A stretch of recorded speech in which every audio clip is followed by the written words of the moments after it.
যাদের আমার মতো ছাদের ছোট বাগান আছে এবং ছাদের মধ্যে আপনারা সিজনাল হচ্ছে সবজি আর ফুল গাছ আপনারা লাগাতে চান, তারা আমার এই ভিডিও দেখলে অনেকগুলো তথ্য জানতে পারবেন যে এই ভুলগুলো আমি গত বছর করেছিলাম এবং এই ভুলগুলো যাতে রিপিট না হয় এই জন্য আমি এই বছর কি পদক্ষেপ নিয়েছি আর কি বেনিফিট পেয়েছি সেগুলো আপনাদের সাথে আজকে শেয়ার করব। এই টমেটোর যেটা দেখতেছেন গাছ, এটা হচ্ছে স্পাহানি কোম্পানির বাড়ি 4।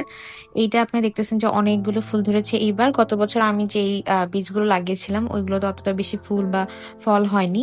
এটা অনেকগুলো কারণ আছে। এটা হচ্ছে প্রথমত আমরা যারা ছাদ বাগান করতেছি তাদের হচ্ছে মাটি কিন্তু সবসময় সব ধরনের যে পুষ্টিগুলো সেগুলো উৎপাদন করতে পারে না। এই জন্য আমাদের বাহির থেকে পাতায় হচ্ছে বিভিন্ন পুষ্টি উপাদান স্প্রে করতে হয়। তো এই পুষ্টি উপাদান হচ্ছে প্লান্টের হচ্ছে সঠিক গ্রোথের জন্য আমরা পিজিআর ইউজ করে থাকি। তো বাংলাদেশে অনেক নামই পিজিআর পাওয়া যায়। তো আমি যেটা ইউজ করেছি এটা হচ্ছে গিয়ে ফ্লোরা। তো ফ্লোরা নামে এই পিজিআরটা পানির সাথে মিক্স করে ওখানে পরিমাণ দেওয়া আছে কতটুকু মিক্স করতে হবে। মিক্স করে হচ্ছে আপনারা পুরো পাতা ফুল সব জায়গায় হচ্ছে স্প্রে করতে হবে, ভিজিয়ে দিতে হবে।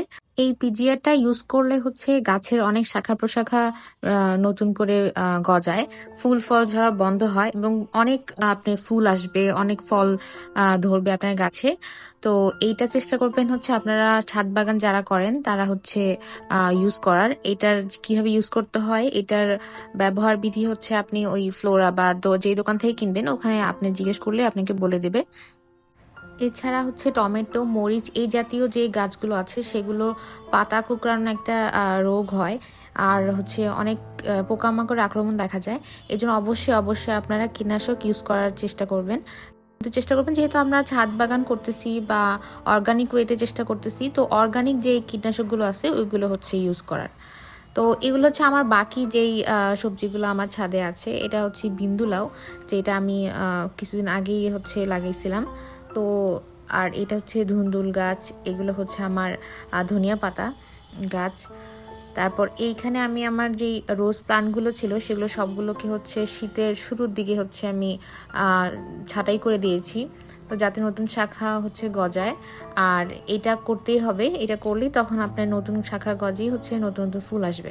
আর এটা হচ্ছে আমার অন্য একটি লম্বা জাতের হচ্ছে টমেটো। এটার নামটা আমি ভুলে গেছি যে ওইটার বীজের যে নামটা কি ছিল, কোন জাতের। তো এভাবে করে আপনারা ফ্লাওয়ারগুলো পলিনেট করে দিতে পারেন, কারণ যে এরা হচ্ছে সেলফ পলিনেট করে। তো হালকা ভাইব্রেশনের ফলে হচ্ছে এরা দ্রুত মানে পলিনেশনের কাজটা হয়। আর লাউ গাছে হচ্ছে পলিনেট হচ্ছে আপনারা নিজেটা করে দেওয়ার চেষ্টা করবেন। যেই ফল সহ যেই ফুলগুলো আসবে ওগুলো হচ্ছে মেয়ে ফুল, আর যেগুলি ফল ছাড়া আসবে সেগুলো হচ্ছে ছেলে ফুল। তো ওই ছেলে ফুলগুলো হচ্ছে গিয়ে আপনারা নিয়ে আমি এই ফুলগুলোতে হচ্ছে পলিনেট করে দিতে হবে, যাতে হচ্ছে ওইটা ওই ফলটা ঝরে না যায়।